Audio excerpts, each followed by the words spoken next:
नमस्कार बच्चों, गुरुकुल एकेडमी के यूट्यूब चैनल पर आप सबका स्वागत है। प्यारे बच्चों, आज मध्य भारत इतिहास की ये पहली क्लास है और ये क्लास बहुत ही महत्वपूर्ण है। सभी परीक्षाओं में इससे क्वेश्चन आते हैं, तो आप लोग शुरू से लास्ट तक पूरा वीडियो देखिएगा और अपने क्लास नोट्स बनाते चलिएगा। ये हमारी पहली क्लास है और इसी प्रकार से हम लोग आगे क्लास में पढ़ते रहेंगे। तो आइए शुरुआत करते हैं अपने इस सेशन की।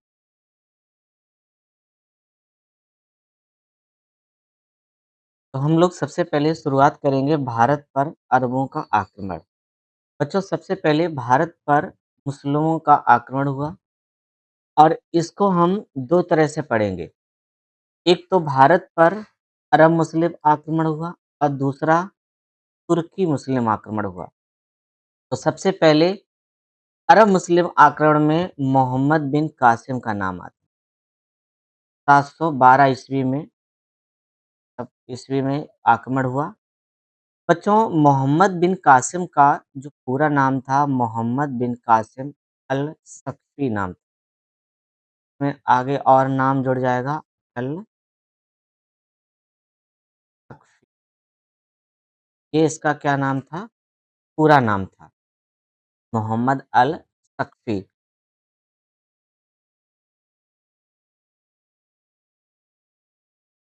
इसके बाद में आगे देखिए।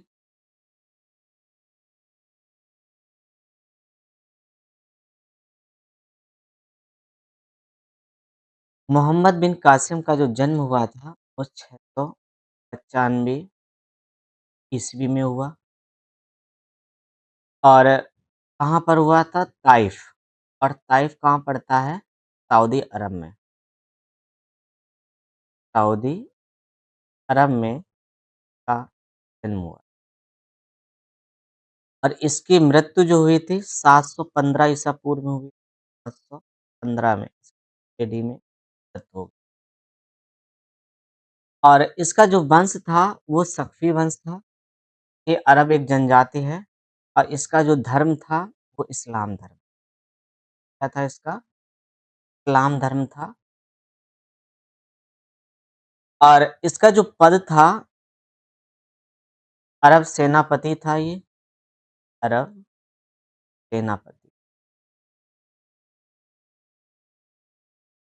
अरब सेनापति था और अरब सेनापति में ये क्या था? जनरल।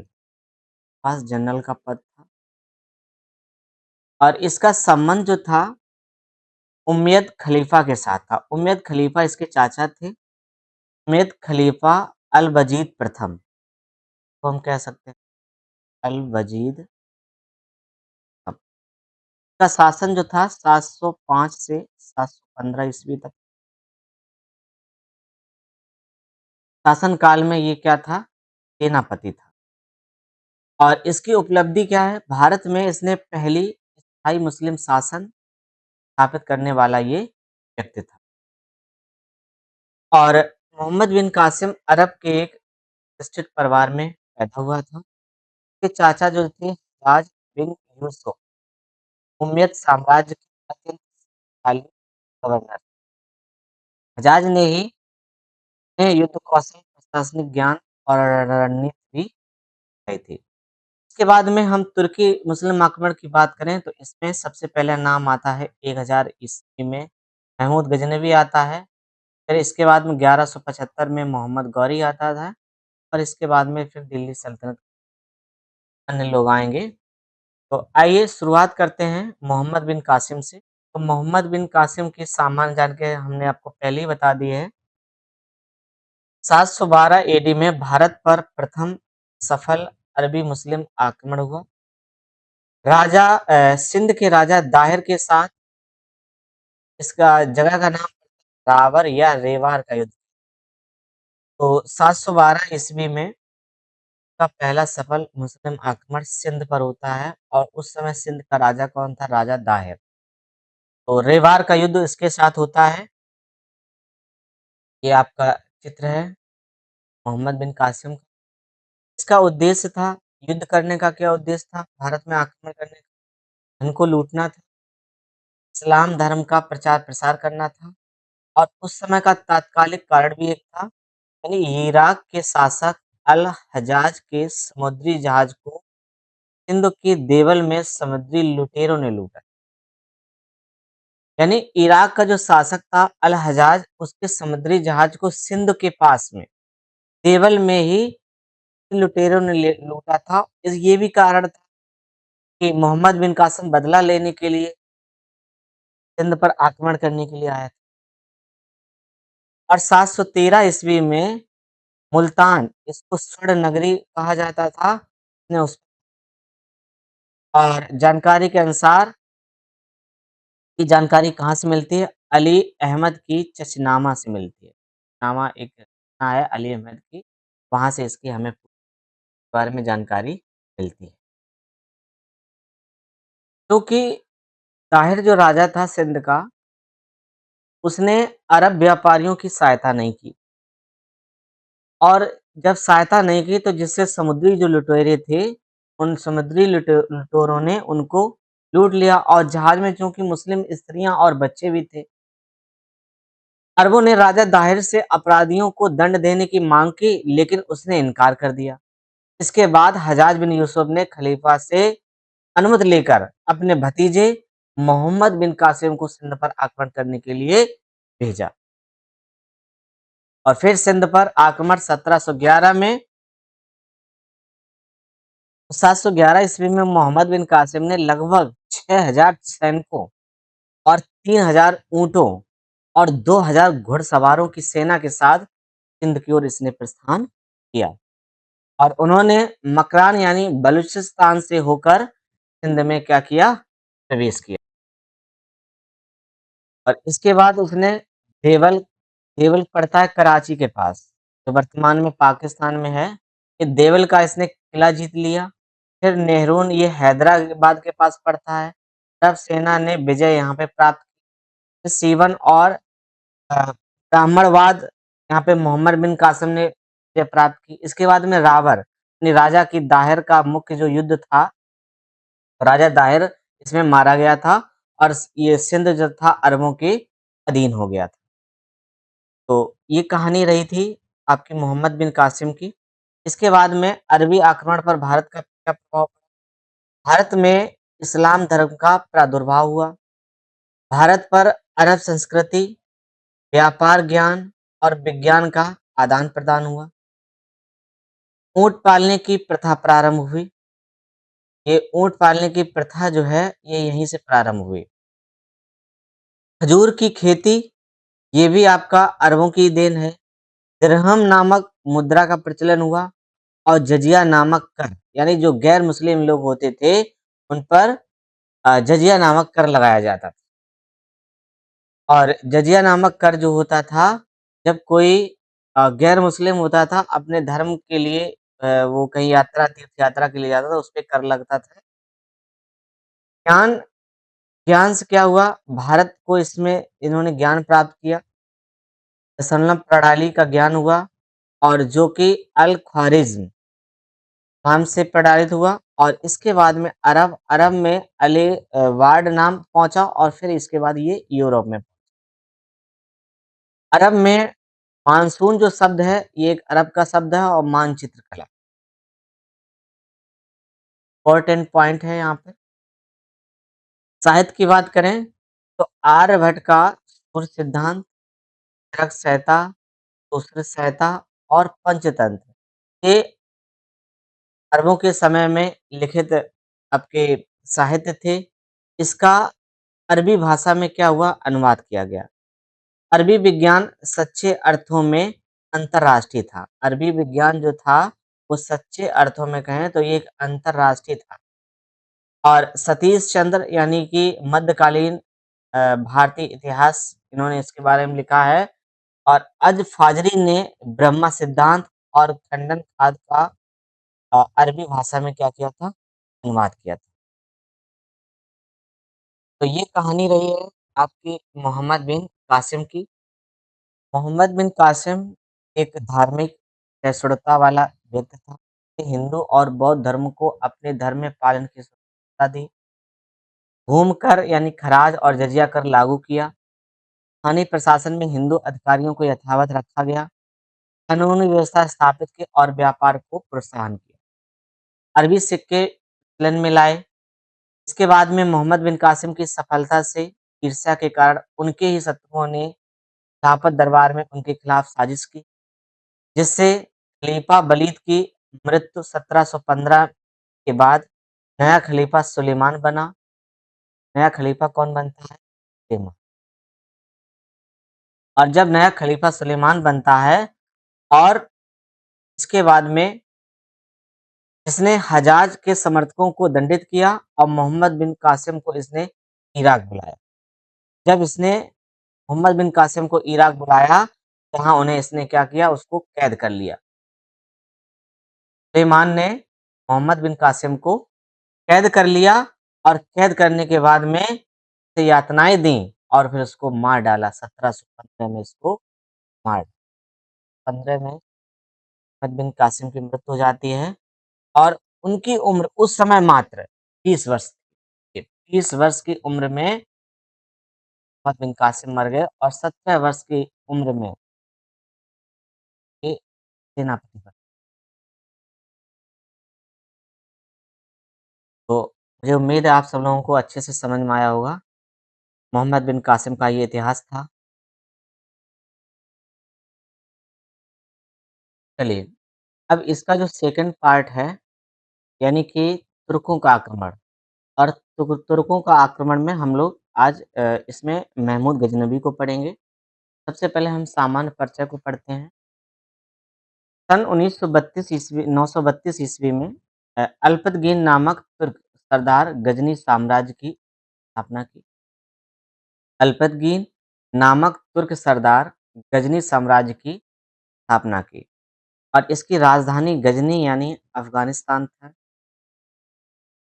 977 ईस्वी में इसका गुलाम व दामाद सुबुक्तगीन ने कौन? सुबुक्तगीन ने हिंदू शाही वंश के शासक जयपाल पर आक्रमण और भारत पर आक्रमण करने वाला ये प्रथम तुर्की मुस्लिम था। और 998 ईस्वी में सुबुक्तगीन का पुत्र महमूद गजनबी शासक बना और इसकी कुछ उपलब्धियां हैं।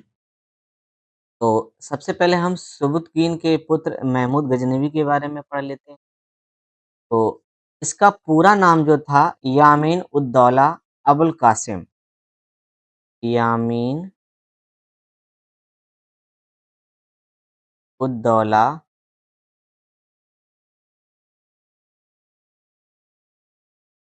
यामीन उद दौला अबुल कासिम अबुल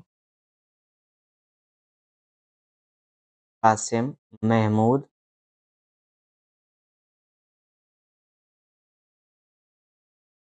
इब्न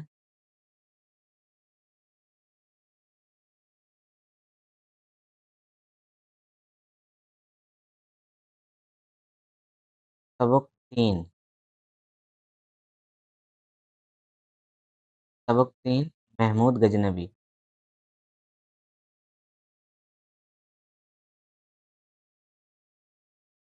ठीक है, इसका इतना पूरा बड़ा नाम था यामीन उद दौला अबुल कासिम महमूद इब्न महमूद गजनवी। और इसका जन्म जो हुआ था 900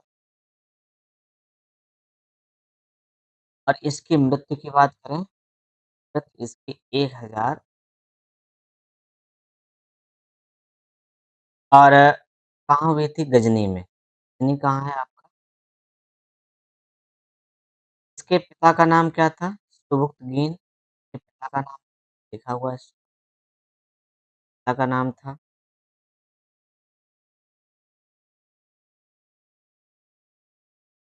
और इसका जो धर्म था, इस्लाम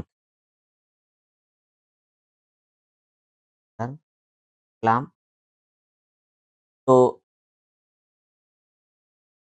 जो महमूद गजनबी है, ये पहला शासक है जिसने सुल्तान की उपाधि धारण की, पहला शासक था जिसने सुल्तान की उपाधि धारण की। यामीन-उद-दौला राज्य का इसे दाहिना हाथ कहते थे। यामिन-उद-दौला का मतलब क्या होता है? राज्य का दाहिना हाथ। यामिन-उद-दौला का अर्थ क्या है? राज्य का दाहिना हाथ। और नासिरुद्दीन का अर्थ होता है धर्म का रक्षक।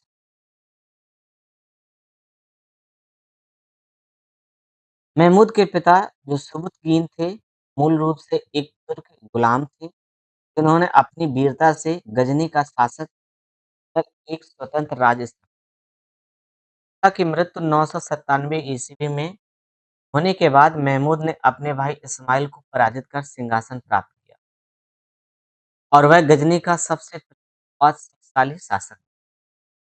सन 997 से और 1030 तक इसका शासनकाल है। महमूद ने कुल 33 वर्षों तक शासन किया। इसका राज्य आधुनिक अफ़गानिस्तान, ईरान और खुरासान, मध्य एशिया और उत्तर भारत के कुछ भागों तक फैला था।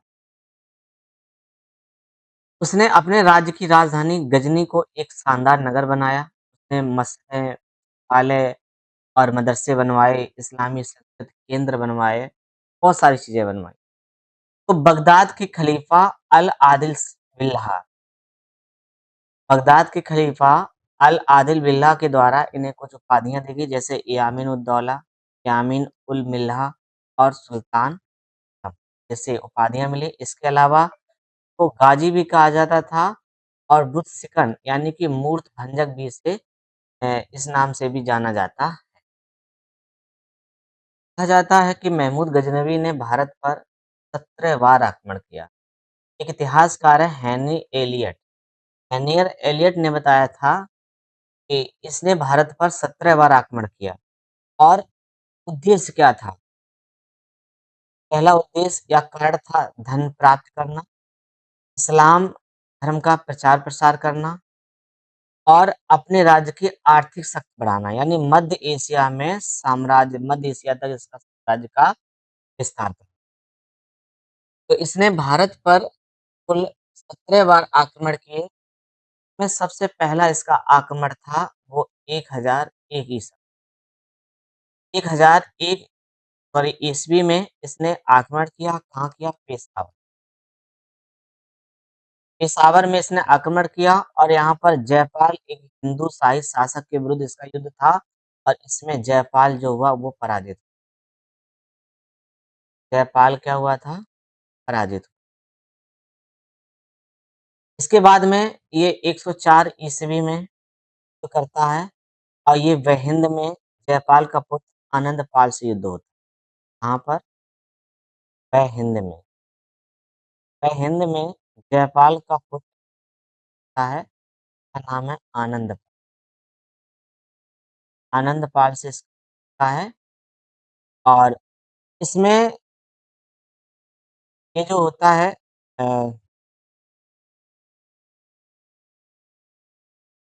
अ सॉरी ये जो युद्ध हुआ था 1004 नहीं 1008 में हुआ था, लेकिन 1004 में जो युद्ध हुआ है 1004 में, ये भटियाना का युद्ध था, भटियाना। भटियाना कहाँ पड़ता है? ये भटिंडा क्षेत्र है, यहाँ पर इसने विजय प्राप्त की थी। 1001, 1004 और फिर 1008 में युद्ध करता है और इसके बाद में इसका 1011 में युद्ध होता है। 1011 में ये नगरकोट में नगर और नगरकोट कहाँ पड़ता है इसमें? कांगड़ा, कांगड़ा में। यहाँ पर इसका युद्ध होता है और यहाँ पर प्रसिद्ध मंदिर जो था, यहाँ के जो भी प्रसिद्ध मंदिर हैं, उसको यहाँ पर इसने क्या किया था? लूटा था। और इसके बाद में अगला युद्ध इसका होता है 1014 में। 1014 में इसका युद्ध कहाँ होता है? आक्रमण करता है ये थानेश्वर। थानेश्वर ये कहाँ पड़ता है? कुरुक्षेत्र। कुरुक्षेत्र में पड़ता है। यहाँ पर इसने सोमनाथ के समान मंदिर ही लूटे लूटे थे। सोमनाथ के समान जो मंदिर थे, सिद्ध मंदिर, ठीक है? सोमनाथ के समान जो प्रसिद्ध मंदिर थे लूटा था। और इसके बाद में 1018 में इसका युद्ध होता है। 1018 में ये आक्रमण करता है मथुरा और कन्नौज में और इसने मथुरा के मंदिर तोड़े और कन्नौज के मंदिर को लूटा। ये मथुरा के मंदिर को इसने तोड़ा था, ठीक है? और कन्नौज के मंदिरों को इसने यहाँ पर भी लूटा था। इसके बाद में इसका अगला आक्रमण होता है 1000 और यहाँ पर कन्नौज के राजा जो थे जयपाल, कन्नौज के राजा जयपाल राज कन्नौज के राजा राज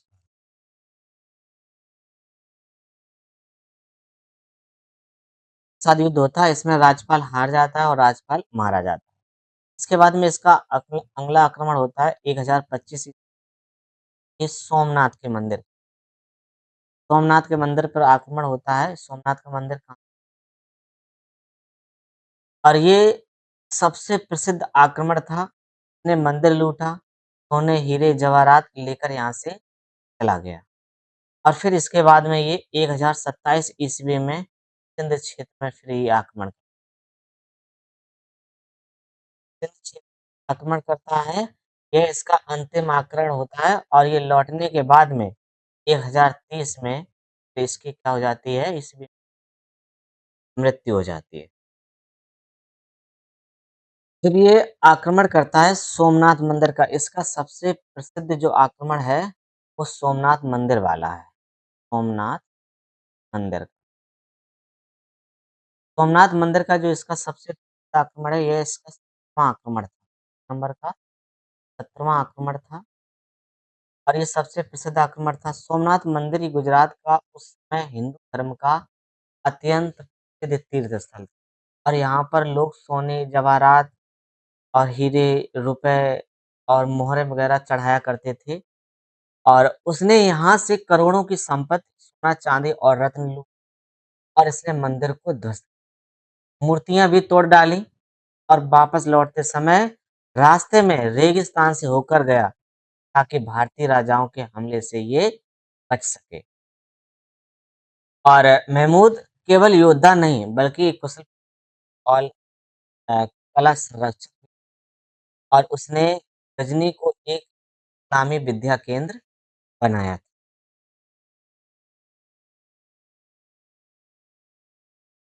तो ये उसके प्रमुख आक्रमण थे। मैंने आपको वैसे बता दिया है, भारत में अधिकांश आक्रमण सर्रे का किए गए। प्रथम आक्रमण 1001 राज्य के सीमावर्ती क्षेत्र में पेशावर व अन्य इलाकों में हुआ। द्वितीय आक्रमण इसका 1001 हिंदू शाही राजा जयपाल की राजधानी बैंड या उद्भान या राजा जयपाल की यहाँ इस आत्महत्या कर ली या फिर आत्मकाल हासिल हुई। इसके बाद में 1014 में थानेसर यानी हरियाणा में पड़ता है ये क्षेत्र की जगह पे। यहाँ पर चंद्र स्वामी मंदिर भगवान कृष्ण का है, इसको इसने लूटा है और काफ़ी तोड़-फोड़ करता है। इसके बाद 1018 ईस्वी में गंगा घाटी, कन्नौज और मथुरा पर इसका मुस्लिम राजा गुर्जर प्रतिहार जो राज्यपाल था होता है और इससे राजा राजपाल जो होते हैं बहुत ज़्यादा दुखी होते हैं, वो आत्महत्या कर लेते हैं। 1019 से 1020 में कैलेंडर अभियान होता है जिसमें चंदेल शासक विद्याधर के खिलाफ इसका युद्ध होता है और फिर इसका 16वाँ आक्रमण 1025 सोमनाथ मंदिर पर आक्रमण चालुक्य वंश जो चालुक्य वंश ऐसा भीम प्रथम था, उसने इसकी स्थापना की थी और सिंधु नदी पर जाटों ने लूटा और 1027 में मुल्तान के पास जाटों की होता है और फिर 1030 हो जाती है। ये कहानी रही है पूरी आपकी महमूद गज़नवी की। क्लियर हुआ यहाँ तक बता और महमूद गज़नवी के अन्य देख लीजिए सेना में तिलक नामक एक हिंदू सेना संस्कृत व अरब मुद्रा लेख के साथ चांदी के दिरहम नाम से इसने चलाए। प्रमुख इतिहासकार अल-बरूनी इसके शासनकाल में था और इसने तहकीक एक हिंद एक अरबी भाषा में लिखी किताब है जो सुप्रसिद्ध के समय में ही फिरदौसी अ, लेखक रहे हैं जिसके फिरदौसी ने शाहनामा शाहनामा जो है ये महान फारसी ग्रंथ और पूर्व का होमर और तफसीर को के बाद कुतुबी जो था इसका दरबारी इतिहासकार है और तारीख-ए-यामनी नामक इसने यहाँ के अरबी भाषा में बैहाकी तारीख-ए-शुबुद्दीन बैहाकी ने ये लेखक हैं और इन्होंने तारीख-ए नामक या पूर्वी पेप्स पूर्वी नाम से भी जानते हैं इसको।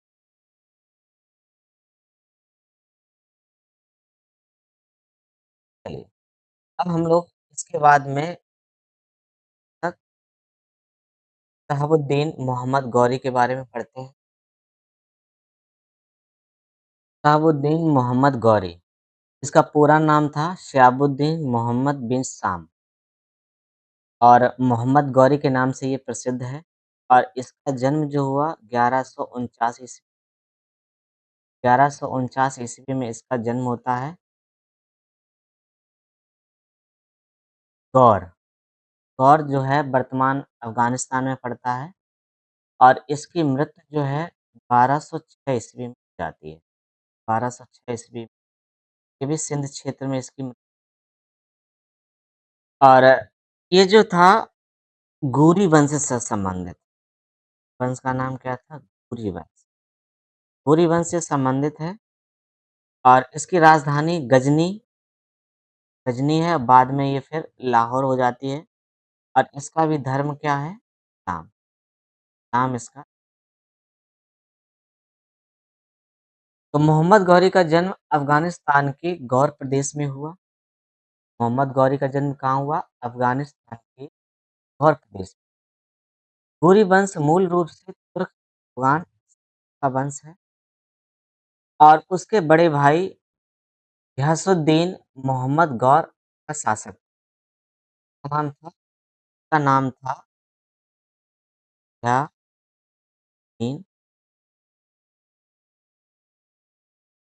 गियासुद्दीन मोहम्मद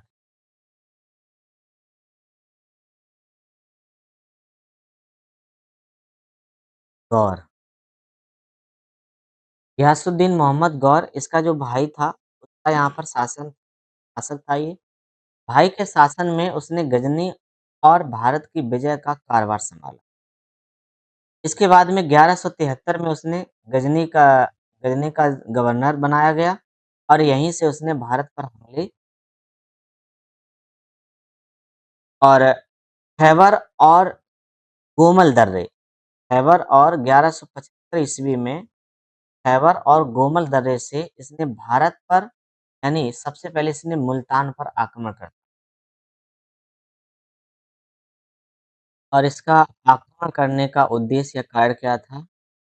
इनकी प्राप्ति करना और साम्राज्यवाद यानी राज्य का विस्तार करना। ये 1175 में जब पहली बार ये मुल्तान और भटिंडा में ये पहली बार भारत में आता है और मुल्तान पर आक्रमण करके कार में ले लेता है।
और ये महमूद गज़नवी के जो प्रमुख आक्रमण हैं, इनको कॉपी में लिख लेंगे और इसके बाद में महमूद गज़नवी एवं अन्य महत्वपूर्ण तथ्य हमने आपको बताए थे, तो इन सबको आप कॉपी में अच्छे से नोट कर लेंगे और फिर इसके बाद में आप मोहम्मद गौरी के बारे में कॉपी में इसको लिख लेंगे, ठीक है? तो मोहम्मद गौरी के बारे में हम लोग पढ़ रहे थे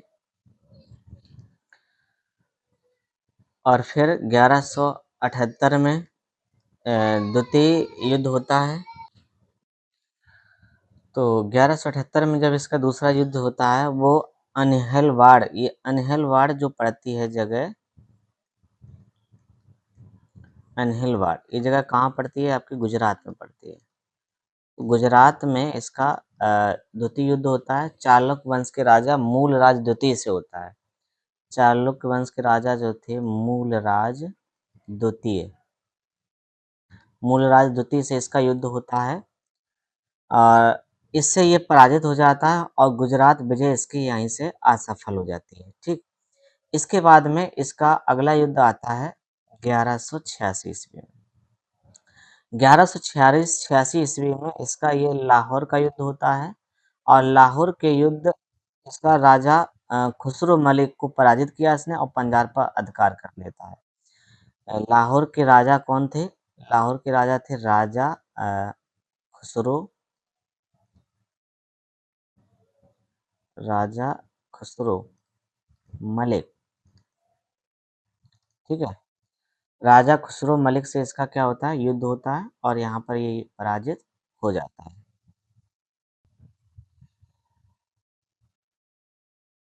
देखिए ये लिखा हुआ है 1175 में पहला मुल्तान पर आक्रमण और करमातियों को हराकर ये मुल्तान पर कब्जा कर लेता है। इसके बाद में 1178 में गुजरात यानी पाटन पर आक्रमण होता है।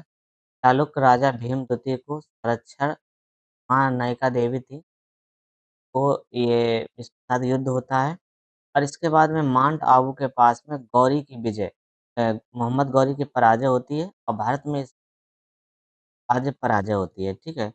माउंट आबू के साथ में जब इसकी जो पराजय होती है, तो हमने आपका बताया तो मलिक जो है वो मूल राजद्वीती से युद्ध होता है यहाँ पर और ये इससे यहाँ पर हार जाता है। और इसके बाद में ये दोनों युद्ध होने के बाद में होते हैं 1101 उत्तरायण का। उत्तरायण का प्रथम युद्ध जो होता है ये पृथ्वीराज की सेना के साथ होता है और पृथ्वीराज तृतीय की इस विजय होती है और ये सेनापति साथ स्कंद होता है और इसमें राज हो जाती है, विजय हो जाती है। और पृथ्वीराज तृतीय जो हैं, यही पृथ्वीराज चौहान हैं। इसके बाद में तराइन का द्वितीय युद्ध होता है 1192 में। तो 1192 में तराइन का द्वितीय युद्ध होता है। इसमें पृथ्वीराज तृतीय हो जाती है अर्थात पृथ्वीराज चौहान जो है हार जाते हैं और फिर इसके बाद में 1194 में चंदावर का युद्ध होता है और चंदावर के युद्ध में जयचंद की इसमें क्या हो जाती है? पराजय हो जाती है। और जयचंद को जब पराजय हो जाती है, तो गौरी ने लक्ष्मी आकृति वाले यहाँ पे भी लाए थे। पृथ्वीराज तृतीय के बारे में पढ़ लीजिए। पृथ्वीराज तृतीय था, इसका मूल नाम क्या था? पृथ्वीराज, मूल नाम इनका पृथ्वीराज तृतीय था, लेकिन ये पृथ्वीराज चौहान के नाम से पृथ्वीराज चौहान। और इनको राय पिथौरा भी कहा जाता है। दिल्ली के संस्थापक अनंगपाल, दिल्ली के संस्थापक कौन थे? अनंगपाल तोपर के नाना थे। से इनको दिल्ली व अजमेर मिला था और चंदेल शासक परमारदेव को पराजित किया और सेनापति आला व मुगल की इनके दरबारी कवि जो थे चंद्रबरदाई थे और पुस्तक जो थी विराज रासो थी और लक्ष्मण सेन के दरबार में रहने वाले जयदेव ने गोविंद के भी आप तराइन के प्रथम युद्ध में पृथ्वीराज चौहान ने बहुत ही अच्छी तरीके से वीरता के साथ युद्ध लड़ा मोहम्मद गौरी से और तराइन के प्रथम युद्ध में मोहम्मद गौरी को पृथ्वीराज चौहान ने हराया। लेकिन हार का बदला लेने के लिए मोहम्मद गौरी फिर अगली साल 1192 में आता है और पृथ्वीराज चौहान से ये फिर आक्रमण करता है। पृथ्वीराज चौहान के पास ये फिर लड़ाई कर देता है और मोहम्मद गौरी जो था और इसने जब आक्रमण किया, इससे क्या हुआ कि पृथ्वीराज चौहान की जो सेना थी, वो बिखर गई और पृथ्वीराज चौहान इसमें बंदी बना लिए गए और फिर बंदी बनाकर इनको मार दिया गया और दिल्ली और अजमेर पर इस प्रकार से मोहम्मद गौरी ने कब्जा किया और यहीं से भारत में मुस्लिम शासन की नींव रखी गई। ये कारण था और 1203 ईस्वी में ऐबक ने कालिंगर अभियान किया और चंदेल शासक परमार देव को हराया और 15 मार्च 1206 में होकर सरदार द्वारा गौरी की हत्या कर दी गई। होकर सरदार द्वारा गौरी की हत्या कर दी गई और भारत में दिल्ली की नींव रखी गई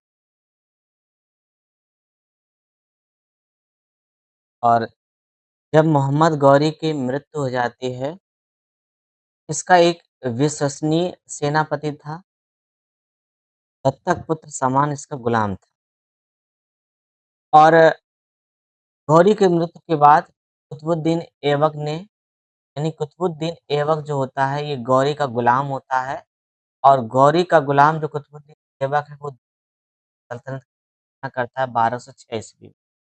यहीं पर नींव पड़ती है, गुलाम वंश की स्थापना होती है। किसकी स्थापना? गुलाम वंश की यहाँ स्थापना होती है और किसके द्वारा? कुतुबुद्दीन ऐबक के द्वारा। कुतुबुद्दीन ऐबक के द्वारा गुलाम वंश की स्थापना होती है 1206 ईस्वी में और मोहम्मद गौरी को दिल्ली सल्तनत का संस्थापक कहा जाता है। प्रत्यक्ष रूप से नहीं, परंतु उसकी नींव उसी ने रखी थी और संस्थापक तो इसको गुलाम वंश का जो संस्थापक था, वो मोहम्मद गौरी को कहा जाता है। ठीक है? तो 1206 ईस्वी में भारत से लौटते समय सिंध के ग्रामीण क्षेत्र में से एक भारतीय था, उसे खोखर जात का व्यक्ति कहते हैं, उसने हत्या कर दी थी और उसकी मृत्यु के बाद उसकी पूरी जो गुरी साम्राज्य है, जल्द ही बिखर गया और फिर इसके बाद में शासन सँभालता है उसका गुलाम उद्दीन ऐबक। आइए इसके बारे में कुछ और अन्य जानकारी ले लेते हैं। सिक्कों पर देवी पृथ्वी की देवी लक्ष्मी की आकृति सिक्कों पर देवी लक्ष्मी की आकृति थी और पृथ्वी व गौरी के नाम के सिक्के चले थे। उत्तर भारत में इक्का और अक्का प्रणाली का प्रारंभ हुआ था इस समय में। 4 इसके मुख्य गुलाम थे। कुतुबुद्दीन ऐबक जो लाहौर और दिल्ली का शासक बनता है। यालदोज गजनी का शासक सँभालता है। कुबाचा जो था इसका, वो कच्छ और सिंध सँभालता है। वहीं बख्तियार खिलजी बंगाल और बिहार सँभालता है। तो इसके 4 जो प्रमुख गुलाम थे और बहुत ही अच्छे गुलाम कहेंगे, ये शासक गुलाम थे। तो इन लोगों ने उसके मोहम्मद गौरी के बाद में इसके को सँभालता है शासन को। बच्चों यहाँ पर हम लोग यहीं पर रखते हैं आज इतिहास के पन्नों को। तो गुलाम वंश की स्थापना हो चुकी है। हम अगले वीडियो में